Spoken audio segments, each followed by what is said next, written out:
அவருடைய இந்த பண்பு சத்தியம் யாரு சொன்னாலும் ஏற்றுக்கொள்ளுங்கிற மனப்பக்கம். அப்ப இந்த மனப்போக்கு இல்ல. அதனால அல்லாஹ்வே அவர்கள் அசிங்கப்படுத்துகின்றார்.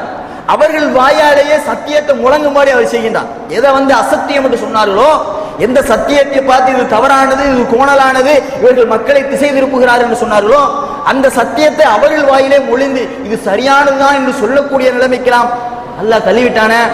தள்ளுவான் அல்லாஹ். லியுظஹிரஹு அலத்தீனி குல்லிஹி வலவ் கரிஹல் முஷ்ரிகூன். இந்த சத்தியத்தை அல்லாஹ் வெளிப்படுத்தியே தீருவான். உலக மக்கள் அனைவருக்கும் அல்லாஹ் சிறப்பானதாக பிரம்மாண்டமானதாக ஆக்கி காட்டுவான். வலவ் கரிஹல் முஷ்ரிகூன், முஷ்ரிக்கீன்கள் வெறுத்த போதிலும். அப்ப அல்லாஹ்வுடைய சத்தியம் என்பது எப்படியும் வெளிவந்துதான் தீரும். அப்ப இந்த நிலைமை, இந்த ஒரு கண்ணோட்டத்தோடு மக்கள் பார்ப்பதற்கு தயாராக இல்லை. இஸ்லாமிய நாட்காட்டி அப்படிங்கிற இந்த விஷயத்துக்குள்ள போறதுக்கு முன்னாடி இது மனித சமூகத்துக்கு ஏற்பட்டிருக்கக்கூடிய பிரச்சனை. மனித சமூகத்துக்கு காலண்டுங்கிறது தேவை. ஒரு குழப்பமான ஒரு காலண்டரை 4 வருடத்துக்கு முன் ஒரு முறை ஒரு நாளை அதிகப்படுத்தக்கூடிய, 120 நாட்களுக்கு ஒரு முறை அப்படி குறைத்துக் கொள்ளக்கூடிய, கூட்டிக் கொள்ளக்கூடிய, இப்படி குழப்பமான ஒரு சூரியனை மையமாக வைத்து ஒரு காலண்டரை தயார் செய்திருக்கின்றார்கள். போப் கிரிகோரியன் என்று சொல்லக்கூடிய ஒரு கிறிஸ்தவ தலைவரால் உருவாக்கப்பட்டிருக்கக்கூடிய இந்த காலண்டர் இன்னும் 50 வருஷம் வந்துருச்சுன்னு சொன்னா இந்த காலண்டர்ல எவ்வளவு பிரச்சனைகள் இருக்கு என்பதை பார்த்தால் மிகவும் குழப்பமானதாக இருக்கும். அப்படிப்பட்ட குழப்பமான காலண்டரை கையில வைத்துக் கொண்டு இந்த காலண்டர் தான் இருக்குதா, இது இருக்கும்போது ஏன் வேற காலண்டரை பத்தி யோசிக்கிறீங்க, அப்புறம் அதை பத்தி யோசிக்கலாம்னு சொல்றாங்க. இல்லைன்னு சொன்னா எல்லாம் குர்ஆன் ஹதீஸுக்கு மாற்றமான ஏதோ ஒன்று இட்டு கட்டுகின்றார்கள் என்று நம்ம மீது பழி சுமத்துகின்றார்கள். அதை ஆய்வு செய்யக்கூடிய, அதை ஆராயக்கூடிய மனநிலையில் அவர்கள் இல்ல.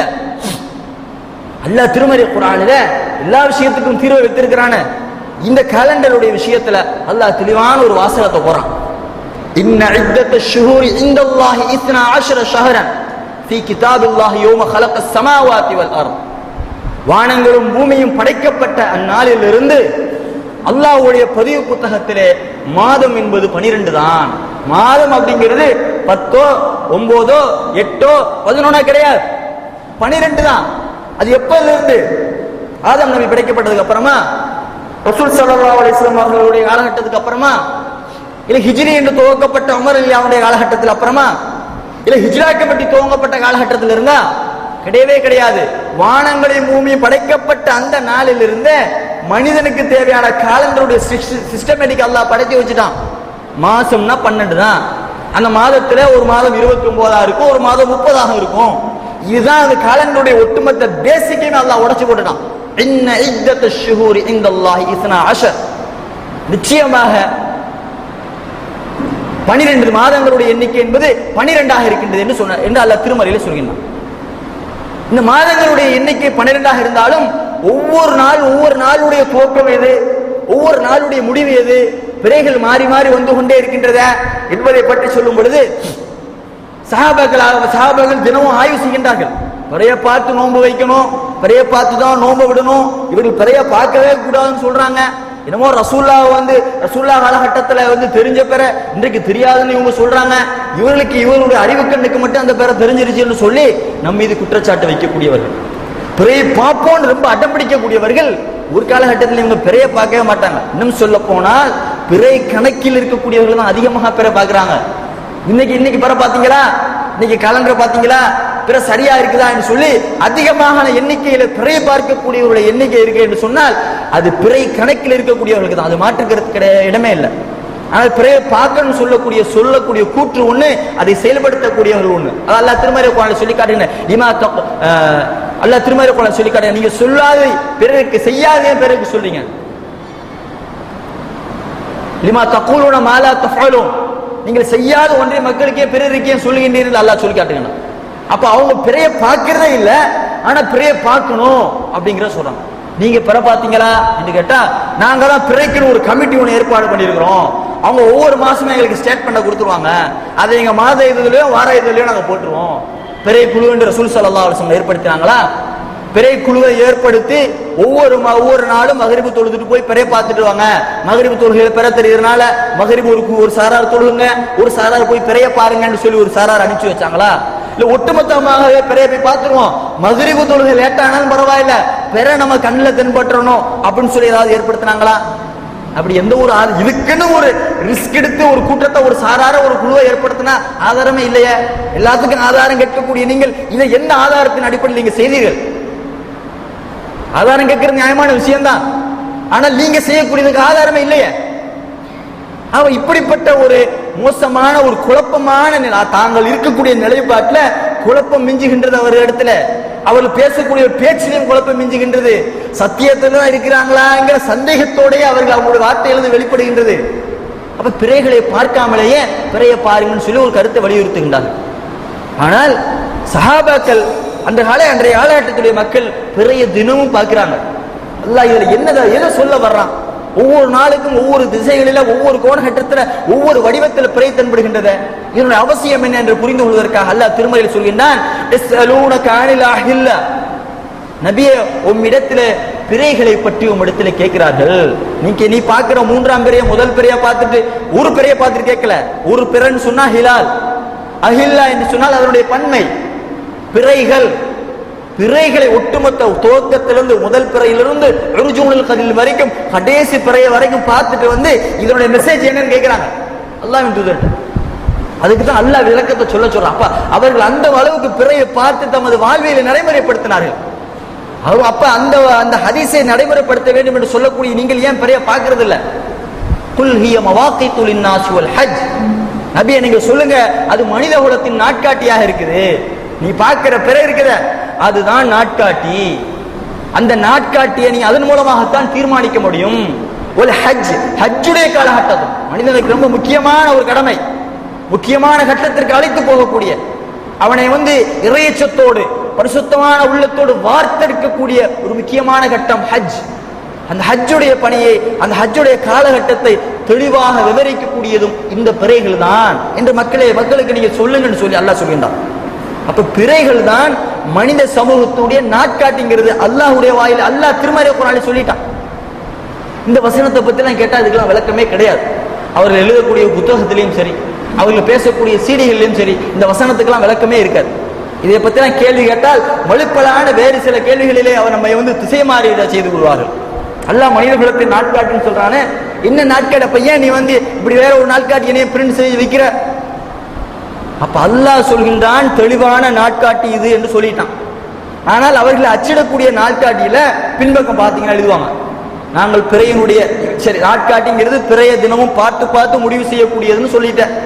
பார்த்து பார்த்து முடிவு செய்யக்கூடிய நாட்காட்டியை பத்தி, அதனுடைய பிறைகளினுடைய அந்த எண்ணிக்கையை பத்தி உன் காலண்டர்ல நீ போடவே கூடாது. நான் எப்படி பார்த்தா, ஆனால் அதை ஒரு பிரிண்ட் செஞ்சு விட்டு அதை பின்பக்கமாக இது பிரிண்ட் செய்யப்பட்டது தோராயமானதுதான், இதை முழுமையாக நீங்கள் நம்பி விடாதீர்கள், இருந்தாலும் நீங்கள் பிறைய பாருங்கன்னு சொல்லிட்டு ஏன் எழுதணும்? அப்ப என்ன அர்த்தம்? அல்லாஹ் ஏற்படுத்தி இருக்கக்கூடிய அந்த சந்திரனுடைய அந்த அந்த மனாசில்களில குழப்பம் இருக்குது. ஆமா, தோராயமானது அப்படின்னு சொன்னா நான் குழப்பமான இதை ஒன்னதான் நான் வச்சிருக்கிறேன், அதை பத்தி நம்ம ஆய்வு செய்வதற்கு தகுதி கிடையாது, நம்ம டெய்லி பார்க்கவே செய்யலாம் என்று சொல்கின்றார். இதற்கும் அல்லாஹ் திருமறை குர்ஆனில் வெளி வச்சிருக்கான். ஹுவல்லதி ஜஅல ஷம்ஸ ضியாஅன் வல் கமர நூரன் வகத்தரஹு மனாசில தஅலமு அதத ஸினீன வல் ஹிசாப். அவன்தான் சூரியனை ஒளியுள்ளதாகவும் சந்திரனை பிரகாசமானதாகவும், இந்த சந்திரனுக்கு பல படித்தரங்களையும் அல்லாஹ் ஏற்படுத்தி இருக்கின்றான். சந்திரன் எந்த படித்தரத்தை பார்த்துட்டு சஹாபாக்கள் கேட்கிறாங்களோ, எஸ்அலூனகனில் அஹில்லா, பிறைகளை பற்றி இடத்தில் கேட்கிறார்கள் என்று அல்லாஹ் சொல்கின்றானோ, அந்த படித்தரங்களை பற்றி அல்லாஹ் சொல்கின்றான். அதற்கு நாம் பல படித்தரங்களை ஏற்படுத்தி இருக்கிறோம். ஏன் பல படித்தரத்தை ஏற்படுத்தினோங்கிற காரணத்தை சொல்றான். லிதஅலமு அதத ஸினீன், ஆண்டுகளின் எண்ணிக்கையை நீங்கள் அறிந்து கொள்வதற்காக. தோராயமானதுதான், இது கரெக்டானது கிடையாது, இதை நம்பாதீங்க. அல்லாஹ்வுடைய வசனத்தோட நேரடியாக மோதக்கூடிய அவர்கள் விற்பனை செய்யக்கூடிய காலண்டர்ல எழுதி போட்டிருக்கிறாங்க. என்ன போட்டிருக்கிறாங்க? இது தோராயமானது, இது சரியானது கிடையாது, நாங்க பிரிண்ட் பண்ணது தப்பானதா பிரிண்ட் பண்ணிருக்கிற. சரி, சரியானது எது? சரியானதும் கிடையாது. அல்லாஹ் சொல்றான் சரியானதை நீங்கள் அறிந்து கொள்ள முடியும், லிதஅலமு, நீங்கள் அறிந்து கொள்ள முடியும், அதத ஸினீன், ஆண்டுகளின் எண்ணிக்கையை அறிந்து கொள்ள முடியும் அப்படிங்கிறான். அப்ப ஆண்டுகளின் எண்ணிக்கையை அறிந்து கொள்வதற்காகத்தான் பல படித்தரத்தை ஏற்படுத்தி இருக்கிறேன். அது தினமும் நீ பார்த்து வந்தன்னு சொன்னா அந்த ஆண்டுகளுடைய கணக்கு என்னங்கிறது உனக்கு புரியும் என்பதை அல்லாஹ் திருமறை குர்ஆனில் இவ்வளவு விளக்கமா சொல்றான். பிறை விஷயத்துல பிறை சம்பந்தப்பட்ட வசனங்கள்ல தெளிவாக புட்டு அல்லாஹ் வைக்கிறான். இதை பத்தி ஆய்வு செய்வதற்கு தயாராக இல்லை. அப்ப ஆண்டுகளின் எண்ணிக்கை இது நாம பார்க்கக்கூடிய அந்த சுழற்சி, முதல் பிறை, இரண்டாம் பிறை, மூன்றாம் பிறை, இந்த ஒரு மாதத்துடைய 29 நாள் என்று சொன்னால் 29 நாளுடைய ஒட்டுமொத்த பிறை வடிவங்களை பார்த்து வரணும். 30 நாட்களாக இருந்தால் ஒட்டுமொத்த பிறையும் நாம் பார்த்து வரணும். அப்ப முந்தைய மாதத்துக்கும் பிந்தைய மாதத்துக்கும் பிறையினுடைய வடிவத்துல எந்த பிறையினுடைய வடிவத்துல மாற்றம் வந்துச்சு? முதல் பிறை வடிவத்துல மாற்றம் வந்துச்சா? 7ஆம் பிறையினுடைய வடிவத்துல மாற்றம் வந்துச்சா? 15ல மாற்றம் வந்துச்சா? ருஜூனில் கலீமிலே மாற்றம் வந்துச்சா? எதுல மாற்றம் வந்துச்சு? இதை ஆய்வு செய்யணும் முதல்ல. அதைத்தான் அல்லாஹ் சொல்றான், ஆதத சினீன், ஆண்டுகளின் எண்ணிக்கை அதுல தானே அறிந்து கொள்ள முடியும். அதெல்லாம் நாங்க பார்க்கவே மாட்டோம். நம்ம எங்க கண்ணுக்கு தெரியற அந்த பிறைய 3ஆம் பிறைய பார்ப்போம், இதுதான் முதல் பிறை என்று சொல்லுவோம். என்று சொன்னால் பெரிய பாருங்கள், ஹதீஸ் இருக்குல்ல, இவ்வளவு வசனங்கள் இருக்குத, அதை பத்தி எல்லாம் பேசக்கூடாது. ரசூல்லா என்ன சொன்னாங்களோ, ரசூல்லா என்ன செஞ்சாங்களோ அதை நாங்க கரெக்டா ஃபாலோ பண்ணக்கூடியவங்க. எப்ப ரசூல்லா காலகட்டத்தில் இருந்த பிறதனப்பா இருந்துச்சு, அந்த பிறதனை இப்பவும் இருக்குது. இது என்பது உங்களை பார்க்கறதுக்கு உங்களுக்கு என்ன சிரமம் ஏற்பட்டுருச்சு? நீங்க ஏன் கணக்கு, பிரிண்ட், காலண்டர்லாம் நீங்க ஏன் போறீங்கன்னு சொல்லி நம்ம இடத்துல கேள்வி கேட்கிறாங்க. கேள்வி எப்படி கேட்கிறாங்க? ரசூல்லா காலகட்டத்தில் எந்த பிற இருந்துச்சோ அந்த பிறதானே இப்பவும் இருக்குது, அதுல ஒண்ணு மாற்றம் ஒண்ணு இல்லையே. அதை பார்க்கறதுல என்ன கஷ்டமோ ரசூல்லாவுக்கு ஏற்படல, சஹாபாக்களுக்கு ஏற்படல, உங்களுக்கு என்னப்பா கஷ்டம் ஏற்பட்டுற போகுது என்று கேட்கிறாங்க. நாம் அதே கேள்வி அவர்களிடத்தில் முன்வைக்கின்றோம். ரசூல்லா காலகட்டத்தில் இருந்த அதே மாதிரியான பழக்க வழக்கங்கள் இருந்தது. ரசூல்லா காலகட்டத்தில் ஃபித்ரா என்பதை விநியோகம் செய்தார்கள். ஃபித்ரா என்பதை எப்படி வசூல் செய்தார்கள்? ஒவ்வொரு வீடுகளிலும் சென்று கோதுமையையும் தானியத்தையும் வசூல் செய்வார்கள். வசூல் செய்து அதை கூறு போடுவார்கள். என்ன ஏழை மக்களுக்கு யாருக்கு கொடுப்பதற்கு தகுதியானவர்களோ அவர்களுக்கு அதை கொண்டு போய் கொடுப்பாங்க. இதுதான் ரசூல் ஸல்லல்லாஹு அலைஹி வஸல்லம் வழிமுறையா இருந்துச்சு. நீங்க பெரிய ரசூல்லா காலகட்டத்தில் பார்த்த பெரியத்தான் நானும் இப்பவும் பார்க்கிறேன்னு சொல்லக்கூடியவங்களுக்கு நான் கேட்கிற கேள்வி, ஃபித்ராவை நீங்க அப்படி விநியோகம் பண்றீங்களா? நீங்க சாக்கு எடுத்துட்டு போய் ஒவ்வொரு வீடுகள்லையும் போய் அரிசியவும் தானியத்தும் வசூல் செய்து கூறு போட்டு அப்புறம் மக்களுக்கு நீங்க விநியோகம் செய்கின்றீர்களா? ரசூல்லா காலகட்டத்தில் இருந்த மெத்தட் தான் எப்போ இருந்துச்சு. இது என்னப்பா உங்களுக்கு கஷ்டம் இருக்கு? ஏன் தலைக்கு 80 ரூபா நிர்ணயம் செஞ்சு அதுக்கு ஒரு புதுசா ஒரு அரிசி மூட்டையை வாங்கி அப்புறம் நீங்க ஏன் பங்கு போடுறீங்க? இதுல உங்களுக்கு என்ன சிரமம் ஏற்பட்டுற போகுது? ஏன் நீங்க ரசூல்லா விட நீங்க பெரிய அறிவாளியா? நம்ம கேட்கிற கூடிய கேள்வி. ரசூல்லாவுக்கு தெரியாதா ஒட்டுமொத்தமா ஒரு தானியத்தை வசூல் செய்து அதற்கான பணங்களை எல்லாம் வீட்டுல வசூல் செஞ்சு ரசூல்லாவுக்கு கொடுக்க தெரியாதா? நீங்க அப்படி செஞ்சீங்க? இந்த கேள்வி நாம முன்வைக்கிறோம். அப்ப ரசூல்லா காலகட்டத்துல ஒரு விஷயம் இருந்தது, அந்த விஷயம் உங்களுக்கு ஏன் சிரமமா இருக்குன்னு நம்மள்ட்ட கேள்வி கேட்கக்கூடியவங்க, ரசூல்லா காலகட்டத்தில் இருந்த அதே காரியம் அவர்களுக்கும் சிரமமாக தெரிகின்றது. அப்ப நோக்கத்தை அவர்கள் புரிந்து கொள்ளவில்லை. நோக்கம் என்ன? ஃபித்ராவுடைய நோக்கம் ஏழை எளிய மக்களுக்கு போய் தானியங்கள் போய் சென்றடையணும். அதை வீட்டில் போய் வசூல் செஞ்சா என்ன? அதை நம்ம ஒட்டுமொத்தமாக காசை வசூல் பண்ணி ஒரு அரிசியை வாங்கி விநியோகம் செய்தால் என்ன? நோக்கத்தை நாம நிறைவேற்றோம். இதான் விஷயம். அப்ப ரசூல் ஸல்லல்லாஹு அலைஹி வஸல்லம் அவர்கள் பிறையை பார்த்து நோன்பு வைங்கன்னு சொன்னதுடைய நோக்கம் என்ன? சரியான நாள்ல நீ நோன்பு வைக்கணும், சரியான நாள்ல நீ பெருநாள் கொண்டாடணும். ஏன் தப்பான நாள்ல நீ பெருநாள் கொண்டாடிட்டேன்னு சொன்னா, நீ இன்றைக்கு பெருநா அப்படிங்கிற நிலையை விட்டுட்டு நாளைக்கு பெருநா கொண்டாடணும்னு சொன்னா ஹராமான ஒரு நோன்ப, அதாவது பெருநா அன்றைக்கு ஒரு ஹராமான ஒரு செயலை செய்யக்கூடியவனாக நீ மாறிவிடுவ. இந்த எச்சரிக்கைக்காக தான் பெரிய பார்க்க சொன்னாங்க. அப்ப நோக்கத்தை நீ புரிஞ்சு கொள்ளல. அதை பத்தினா எனக்கு கவலை இல்லை. ஹராம ஹலால் இதை பத்திலாம் எனக்கு கவலையே கிடையாதுப்பா. ரசூல்லா பெரிய பார்க்க சொல்லிட்டாங்க, நான் பெற பார்க்கிற வரைக்கும் வெயிட் பண்ணுவேன். டிஃபால்ட்டா ஒரே ஒரு பதில் மட்டும் வச்சிருப்பாங்க. என்ன பதில்? மேகமூட்டமா தான் 30. மேகமூட்டமா இருந்தால் அது 30. மேகமூட்டங்கிற வார்த்தையான ஹதீஸில் இடம்படல. ஃபைன் ஹும் அலைக்கும், அது உங்களுக்கு மறைக்கப்படுமே ஆனால் தான் இருக்குது. ஆனால் மேகமூட்டமா இருந்தால் அது 30. நாம் கேட்கிறோம், மேகமூட்டம் இல்லாத காலகட்டத்திலும் சில நேரம் 30 பூர்த்தி செய்யறாங்க. என்னன்னு கேட்டா அது பிற தென்படலையில மாசத்தை 30 ஆகிட்டோம். அப்ப அந்த ஹதீஸுக்கே மறு விளக்கம், இன்னொரு விளக்கம் கொடுக்க வேண்டியிருக்குது. இப்படி தொடர்ச்சியாக அவர்கள் அல்லாஹ்வுடைய வார்த்தைகளையும் அல்லாஹ்வுடைய தூதருடைய இந்த பொன்மொழிகளையும் நிராகரித்து விட்டு நம்மை குர்ஆன் ஹதீஸுக்கு புறக்கணிக்கக்கூடியவர்கள் என்று நம்மை பார்த்து சொல்லக்கூடிய இந்த விமர்சனம் என்பது வேதனையானது மட்டுமல்ல, இது அன்றைய காலகட்டத்தில் சத்தியத்தை எடுத்து வைக்கும் பொழுது அசத்தியவாதிகள் சொன்ன பதில் தான் என்பதிலே மாற்று கருத்துக்கு இடமில்லை. ஆக அந்த நோக்கத்தை முதலில் புரிந்து கொள்ள வேண்டும். அந்த மாதத்தை அல்லாஹ் திருமறை குர்ஆனில் சொல்லும் பொழுது அவங்க ரொம்ப குர்ஆன், அதாவது பெரிய விஷயத்துல குர்ஆன் வசனத்தை எடுத்து பேசவே மாட்டாங்க. அப்படியே எடுத்து பேசினாலும் ஃபமன் ஷஹித மின்குமுஷ் ஷஹர ஃபல்யுஸ்முஹு, யார் அம்மாதத்தை அடைகிறாரோ அவர் அம்மாதத்திலே நோன்பு நோற்றுக் கொள்ளட்டும். அந்த வசனம் இருக்கா இல்லையா? அந்த வசனத்தை எடுத்து வச்சு பேசுவாங்க. யார் அம்மாதத்தை அடைகிறாரோ அவர் அம்மாதத்தை நோன்பு நோற்றுக் கொள்ளட்டும். அப்ப என்ன அர்த்தம்? அடையாதவங்க இருப்பாங்களா இல்லையா? இந்த வசனத்திலேயே அவர்களுக்கு விளக்கம் இருக்குது. அல்லாஹ் என்ன சொல்றான், யார் அடைகின்றாரோ, நீ அடைஞ்சிட்ட, தெளிவாக தெரிஞ்சிட்ட, இந்த மாதத்தினுடைய முடிவுக்கு வந்தாச்சு, இந்த மாதம் முடிவுக்கு வந்து விட்டால் அடுத்த மாதம் பிறக்க போகின்றது என்பது தெளிவுபடுத்தப்பட்டு விட்டால் நீ நோன்பு வச்சிரு. அதை நீ பார்க்கணும், நீ வெயிட் பண்ணாத. இந்த கட்டளையை தான் அல்லாஹ் சொல்றான். ரசூலுல்லாஹ்வுடைய நோக்கம் எதுக்காக பார்க்க சொன்னாங்க? நீ மாசத்தை முன்பின் ஆக்கிடக்கூடாது, ஒரு குஃப்ரியத்தான நிலைக்கு நீ போயிடக்கூடாதுங்கிறதுக்காகத்தான் ரசூலுல்லாஹ் சொல்றாங்க. அல்லாஹ் ஃபமன் ஷஹித மின்கும் ஷஹர, யார் அம்மாதத்தை அடைகிறாரோ அவர் அம்மாதத்தில் ஃபல்யஸ்முஹு, அவர் அம்மாதத்தில் அந்த மாதத்தில் அடைந்து விட்டால் நோன்பு நோக்கட்டும். அடையாதவங்க இருக்கதான் செய்வாங்க. அடையாதவங்க இருப்பாங்கன்னு சொன்னா 24 மணி நேரத்துக்குள்ள பேக்ல இருக்கதான் செய்வான். நம்ம சஹருடைய நேரத்தை அடைஞ்சிட்டோம், நூத்தோ மக்ரிபில் இருக்கிறான், அவன் இனிமே சஹருடைய நேரத்துக்கு வரும்பொழுதுதான் அவன் நோன்பு வைக்க முடியும். அவன் அப்ப நோன்பு வைக்க முடியுமா? அது அடையாதவன் தான். அந்த அடையாதங்கிறது மணி நேரத்திலே தான் வித்தியாசப்படுமே ஒழிய நாட்கணக்கில் வித்தியாசப்படாது. அது அந்த தெளிவு அவர்களுக்கு சொல்ல தெரியல. சயின்டிபிக்கா பேசக்கூடிய குர்ஆன் எப்படிப்பட்ட அறிவியல் பூர்வமான தத்துவங்களை சொல்கிறது தெரியுமா என்று விளக்கக்கூடியவர்கள் இந்த அறிவியல் தத்துவத்தை சொல்ல தெரியல. இந்த அறிவியல் தத்துவம் அவர்களுக்கு கிடையாது. பேசிக் அந்த சயின்டிபிக்கான இதெல்லாம் தெரியாது அவங்களுக்கு. அப்ப இப்படிப்பட்ட ஒரு முரண்பாடுகளை கையிலே வைத்துக் கொண்டு பிறை விஷயத்திலே நாங்கள் சத்தியத்தை ஒழுங்குகிறோம், நாங்கள் தான் பர்ஃபெக்டான குர்ஆன் ஹதீஸை பேசக்கூடியவர் என்று சொல்லக்கூடியவர்கள், குர்ஆன் ஹதீஸில கூட அல்லாஹ்வின் தூதருடைய நேரடியான அந்த வஹ்யை மட்டும் தான் இருப்போம், வேற எந்த வார்த்தையும் நாங்கள் ஏற்றுக்கொள்ள மாட்டோம் என்று சொல்லக்கூடியவர்கள் ஒரே ஒரு ஹதீஸ, குறைவுடைய ஹதீஸ் கிடையாது, அது ஹதஸ், குறைவுடைய சம்பவத்தை எடுத்து பேசுவாங்க. ரசூல் அல்லாஹ் நேரடியாக அல்லாஹ்வுடைய வஹ்யை மட்டும்தான் மார்க்கம் நீங்க பின்பற்றணும். ஏன் குறைவுடைய சம்பவம், குறைவான நிலையில் இருக்கக்கூடிய குறைவுடைய சம்பவத்தை எடுத்து சொல்லணும்? இப்ப முரண்பாடு, சொல்வது ஒன்று அவர்கள் செய்வது ஒன்றாக இருக்கின்றது. தாங்கள் கால சூழ்நிலைக்கு ஏற்றவாறு தங்களுடைய மார்க்கத்தை வளைத்துக் கொள்கின்றார்கள். ஏதாவது ஒரு நிலைப்பாட்டில் தெளிவான நிலைப்பாட்டில் இருந்தார்கள் என்று பார்த்தால் இல்லவே இல்லை. கால சூழ்நிலைக்கு ஏற்றவாறு நிலைகளை மாத்திக்கிட்டே இருக்கிறாங்க. இந்த தஞ்சாவூர்ல பிற பார்த்தா ஐயம்பேட்டையில அதுக்கு பொருந்தாது, ஐயம்பேட்டையில பார்க்கிறப்ப திருவாரூர்ல பொருந்தாது என்று சொல்லி இப்படி தொடர்ச்சியாக பக்கத்தில் இருக்கக்கூடிய ஊர்களுக்கு எந்த ஒரு வகையிலும் அந்த பிறை பொருந்தாது, அந்தந்த ஊர்ல உள்ள மக்கள் பிறைய பார்க்கிறதா அதுக்கு பொருத்தமானது என்று விளக்கத்தை கொடுத்தாங்க.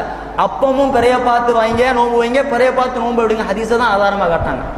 அப்புறம் கொஞ்சம் அதுல விரிவடைந்தவர்களாக சொன்னார்கள், மண்டல பிறை, சென்னையை ஒரு மண்டலமாக பிரிக்க வேண்டும், ஒவ்வொரு ஊர்களையும் தனித்தனியாக மண்டலங்களாக பிரித்து அந்த மண்டலத்துக்கு உட்பட்டவர்கள் பிறைய பார்த்து தகவலை சொன்னால் மட்டும் அதை ஏற்றுக்கொள்ளலாம். அதுக்கும் சூமூலி ரிவத்திகி, அப்பவும் பிறைய பார்த்து நோன்பு வைங்க, அப்பவும் இந்த ஹதீஸை தான் ஆதாரமாக காட்டாங்க. அப்புறம் இன்னும் கொஞ்சம் பிராடா என்ன சொன்னாங்க, அந்த மண்டலம் என்பதை நாங்கள் தவிர்த்து விட்டு மாநிலம், மொழி பேசக்கூடிய மக்கள், ஒரு மொழியில பேசக்கூடிய அந்த சுட்டு வட்டார மக்களுக்கு அவர்கள் அந்த வட்டாரத்தில் யார் பெற பார்த்தாலும் நோன்பு வைத்துக் கொள்ளலாம், யார் பிறைய பார்த்தாலும் நோன்பை விட்டு விடலாம். இதுக்கும் சூமூலி நிவர்த்தி, அவன் கால சூழ்நிலைக்கு ஏற்றவாறு மார்க்கத்தை வளைக்க அப்பப்போ ஒவ்வொரு ஹதீஸை எடுத்துட்டு சொல்றாங்க. அப்பப்போ ஒரு துணைத்தனையான ஒரு ஹதீஸ்களை எது அந்து முடிஞ்ச ஹதீஸோ, எதுக்கு எந்த ஒரு தகுதியுமே இல்லாத ஒரு சம்பவமோ அதை எடுத்து அதுக்கு சப்போர்ட்டுக்கு நிப்பாட்டுறது. சூமூலி நிவர்த்திங்கிறது டிஃபால்ட்டா இருக்கிறது. பிறைய பார்த்து நோன்பு வைங்க, பிறைய பார்த்து நோன்பு விடுங்கிறது எப்பவுமே இருக்கிறது, அது மாற்ற முடியாது. அப்பப்ப இந்த மண்டலம், மாநிலம், தத்தமது அப்படின்னு வரும் பொழுது அப்பப்ப சப்போர்ட்டுக்கு ஒரு ஹதீஸை கொண்டு வந்துகிட்டே இருப்பாங்க. நீங்கள் முடிவு செய்யறதா பெறனா, நீங்க முடிவு செய்யறதா நோன்பு அப்படின்னு சொல்லி இருக்கிறாங்க. மக்கள் முடிவு செய்யறது முடிவு ரசூலுல்லாஹ் மக்கள் முடிவுக்கு விட்டுட்டு போயிட்டாங்க. எந்த மக்களே? மாநாட்டுக்கு அழைப்பீங்களே முஸ்லிம்களே, உங்களுடைய வாழ்வு உரிமை மாநாடு அலைங்க முஸ்லிம்களேன்னு சொல்லி எல்லாரும் அழைப்பிய அந்த முஸ்லிம்களா முஷ்ரிக்காக குஃப்ரியத்திலே மூழ்கி இருக்கக்கூடிய அந்த அந்த மக்கள் முடிவு செய்யக்கூடியதா பெருனாவா? அந்த முடிவுக்குவா முதல்ல. இப்ப தௌஹீதுங்கிற பேசுக்கு முதலவா? எல்லா விஷயத்துக்கும் பரிசுத்தமான முறையில தான் எங்களுடைய சகாக்களை வைத்திருக்கிறோம், கட்டுப்பாடான கூட்டத்தினாலதான் நாங்க வேற யாரையும் இணைச்சிக்கிறது கிடையாது சொல்றீங்களே, அதுக்கு மட்டும் எல்லா விஷயத்துக்கும் குர்ஆன் ஹதீஸ் ஆதாரம் காட்டுறது. ரசூலுல்லாஹ் எப்படி இருந்தாங்க? பர்ஃபெக்டான மக்களை மட்டும்தான் அவங்க கூட்டத்தில் சேர்த்தாங்க, வேற யாரையும் முஸ்லிம்களை சேர்க்க மாட்டாங்க அப்படி சொல்லக்கூடியவங்க அவர்களுக்கு மிக பிரம்மாண்டமான ஒரு கூட்டத்தை அரசியல்வாதிக்கு காட்டணும்னு சொன்ன உடனேயே, முஸ்லிம்களே உங்களுடைய பிரச்சனை உன் மகனுக்கு உன் பேரனுக்கு கிடைக்கணுமா, நீ வந்துரு. அப்ப மட்டும் இந்த முஷ்ரிக்கு தர்காவுக்கு போறவன் இந்த மரபெல்லாம் கிடையாது. அப்ப அதுக்கு என்ன ஆதாரம் கேட்டா நேரம் மூசா நபிக்கு பேரு. மூசா நபி பனு இஸ்ராயலுக்கு எதிராக போராட்டம் நடத்தினாரா? அப்ப மட்டும் என்ன பனு இஸ்ராயலு இவ்வளவு ஆண்டு கால ரசூலுல்லாஹ்வுடைய வாழ்க்கை வரலாறு பேசுறீங்க, பனு இஸ்ராயல் அங்க மூசாவுக்கு ஏன் போற? அப்ப கால சூழ்நிலைக்கு ஏத்தாவாறு அவனுடைய சம்பவங்களை மாத்தி மாத்தி திருத்தி திருத்தி முட்டு கொடுத்து மக்களை மடமையாக்குறான். ஆஹா என்னமா பேசுறாரு, இவரை விட்டா தமிழக முஸ்லிம்களுக்கு வேற ஆளே கிடையாது. ஒரே சபையில பேசுவார். என்ன பேசுவார் தெரியுமா? நம்முடைய முஸ்லிம்கள் எப்படிப்பட்டவர்கள் தெரியுமா? சுதந்திர போராட்டத்திற்காக வேண்டி இந்த ஆங்கில கல்வியை தூக்கி எறிந்தவர்கள், அப்படிப்பட்ட தியாகங்களை செஞ்சு சுதந்திரம் நாங்க பெற்றோம்ங்க. இப்படி ஒரு தியாகம் பண்ணிருக்காங்களா? இது ஒரு மேடையில, இது ஒரு மேட்டர் தான். இன்னொரு மேடைக்கு வருவாரு. இந்த முஸ்லீம்கள் மாதிரி முட்டா பையன் எவனுமே கிடையாதுங்க. ஆங்கில கல்வி வேணா புறக்கணிப்பானா? இப்படி புறக்கணிச்சு முட்டாளத்தனத்தை பண்ணிருக்கிறாங்க பாருங்க. ஒரே மேட்டர் தான். ஒரு சபையில பேசும்போது வேற மாதிரி வருது, இன்னொரு சபையில பேசும்போது வேற மாதிரி வருது. ஆனால் உட்கார்ந்து கேட்கக்கூடியவர்களை பின்பற்றக்கூடியவர் தக்லீதுகள்லாம் எப்படி பேசுறா பாருங்க. சரியான பாயிண்ட் அடிக்கிறார். அப்ப என்ன அர்த்தம்? எதை சொன்னாலும் நம்ம கேட்கக்கூடிய ஆட்டு மந்தைகள் நம்மோடு இருக்கின்றத அவர்கள் சிந்திக்க மாட்டார்கள். அவர்கள் ஹதீஸ்களை எல்லாம் எடுத்து பார்க்க மாட்டார்கள், நோண்டி எடுத்து பார்க்க மாட்டார்கள். அதனால என்ன செய்யலாம்? குறைவான ஹதீஸை எடுத்து சொல்லலாம், அல்லது முர்சலான அபூ உமைருடைய ஹதீஸை எடுத்து சொல்லி மக்களை திசை திருப்பிக்கிட்டே இருக்கலாம். கால சூழ்நிலைக்கு ஏற்றவாறு நம்ம வண்டியை ஓட்டிக்கிட்டே போகலாம் அப்படிங்கிற நிலைமை. அப்ப இது நம்ம கடுமையான விமர்சனம் செய்வதாக நாம் நினைத்துக் கொள்ள வேண்டாம். சத்தியத்தை தெளிவாக விளங்கணும். சிந்திக்கக்கூடிய மக்களை தங்களோடு அவர் வைத்துக் கொள்வதே கிடையாது. சிந்தித்து ஆழமான கேள்வியை அவருக்கு முன்னாடி வைக்கக்கூடியவர்கள் அவருடைய வட்டாரத்துக்குள்ள வைக்கிறது கிடையாது, தூக்கி எறிந்து விடுவார்கள். அப்ப சிந்தித்து குர்ஆனை கொண்டு அஃபலா யததப்பருல் குர்ஆன், இந்த குர்ஆனை நீங்கள் ஆய்வு செய்து பார்க்க மாட்டீர்களா? அம்மலா குலூபின் அக்வாலுஹா, உங்களுடைய உள்ளங்கள் என்ன பூட்டுக்களால் பூட்டப்பட்டிருக்கின்றமா என்று கேட்கிறானே. சிந்திக்கிறதுக்கு வாய்ப்பே கிடையாது. நான் குடிக்கிறதா சிந்தனை. இந்த குர்ஆன் வசனத்துக்கு நான் கொடுக்கிறதா விளக்கம், நான் கொடுக்கிறதா தஃப்சீர். வேற எந்த தஃப்சீரையும் படிக்காத, எந்த விளக்கத்தை நீ கேட்காத. இப்படி சிந்தனை சிறைக்குள்ள ரசூல் அடைச்சாங்களா? பறந்து விரிந்து சிந்தனைக்கு மேல நீ போகணும். எல்லாருடைய கருத்தையும் கேளு, நீ சுயமா ஆய்வு செய்ய. மார்க்கம் தெளிவாக்கப்பட்டு விட்டுச்சு, கண்ணாடி மாதிரி தெளிவா இருக்குது. அதுல இரவு கூட பகல் மாதிரி தெரியும் ரசூலுல்லாஹ் சொல்லிட்டு போயிட்டாங்க. அப்பயே நீ குழப்பமா நீ போய் கேளு, அவன் என்ன சொல்றா நீ கேளு அப்படின்னு சொல்லணும். நீ கேட்காத, போகாத, நீ சொல்ற மீட்டிங்ல மட்டும் நீ கலந்துக்க. அப்ப நீ சிந்தனை சிறைகளுக்குள்ள அவர்களை அடைக்கிற. அது ஒரு வகையான 5வது மதஹபாக மாறிக்கொண்டிருக்கின்றது. 4 மதஹபுல் என்று சொல்லிக் கொண்டு விமர்சனம் செய்தீர்களே, நீங்க இப்போ 5வது மதஹபுக்கு நீங்க போயிட்டீர்கள் என்று விமர்சிக்கிறார்கள். சத்தியத்தை எதிர்க்கக்கூடியவர்கள் விமர்சிக்கிறார்கள். 5வது மதஹபுக்குள்ள போயிட்டீங்களே. அப்ப இது ஒரு மதஹபாக நீ மாறிக்கொண்டிருக்குது. பிறை விஷயத்தில் இவர்கள் செய்யக்கூடிய குளறுபடிகள், அவர்களை இவ்வளவு பெரிய குறை, இவ்வளவு பெரிய குற்றச்சாட்டுகள் சொல்ல வைக்க வேண்டிய சூழ்நிலைக்கு ஏற்பட்டுள்ளது. ஆகவே பிறை விஷயத்திலே, கேலண்டர் விஷயத்திலே தெளிவான முடிவு எடுக்காத வரைக்கும் இன்னும் நிலைப்பாடுகளை மாற்றிக்கொண்டுதான் இருப்பாங்க. தமிழ் தத்தமது பகர தஞ்சாவூர்ல பார்த்த பிற ஐயம்பேட்டைக்கு பொருந்தாது என்று சொன்ன தத்தமது பகர இது தஞ்சாவூர்ல மண்டலம் அப்படிங்கிற அடிப்படைக்கு வந்துச்சு. அப்புறம் தமிழ் பேசும் மக்களுக்கு வந்துருச்சுன்னு சொல்றீங்களே. மலேசியாவில் தமிழ் பேச இருக்கிறான், அப்ப தமிழ்நாட்டின் பேர மலேசியாக்கார தமிழனுக்கு ஏற்றுக்கொள்ளப்பட்டுருமா? இலங்கையில தமிழ் பேசக்கூடியவர் இருக்கிறான், கேரளாவில் தமிழ் பேசக்கூடிய மக்கள் இருக்கிறாங்க, கர்நாடகாவில் இருக்கிறாங்க. அப்ப இவர்களுக்கு அது பொருந்துமா பொருந்தாதா? என்ன அடிப்படை, என்ன அளவுகோல்? பதில் கிடையாத ஒரு இடத்துல அவர் தெளிவாக ஆராய்ந்து சொல்லக்கூடிய விஷயங்களுக்கும் அவர்களை ஏற்றுக்கொள்ளக்கூடிய மனநிலையில இல்லை. ஆகவே இஸ்லாமிய மார்க்கம் ஒரு அழகான தீர்வை சொல்கின்றது. லித்தஅலமு அதத ஸினீன வல் ஹிசாப், ஆண்டுகளின் எண்ணிக்கையும் காலக்கணக்கையும் நீங்கள் அறிந்து கொள்வதற்காக மாறி மாறி வரும் பல படித்தரங்களை ஏற்படுத்தி இருக்கின்றோம். அப்ப இந்த படித்தரத்தை கொண்டு நிச்சயமாக 1000 ஆண்டுகளுக்கு மேலாக இருக்கக்கூடிய நிலைகள் பிறையினுடைய படித்தரங்களை தெரிந்து கொள்ள முடியும். இன்னும் 10,000 ஆண்டுகளுக்கு பின்னாடி வரக்கூடிய ஹஜ் பெருநாள் எப்போ வரும், நோன்பு பெருநாள் எப்போ வரும், நோன்பு எப்போ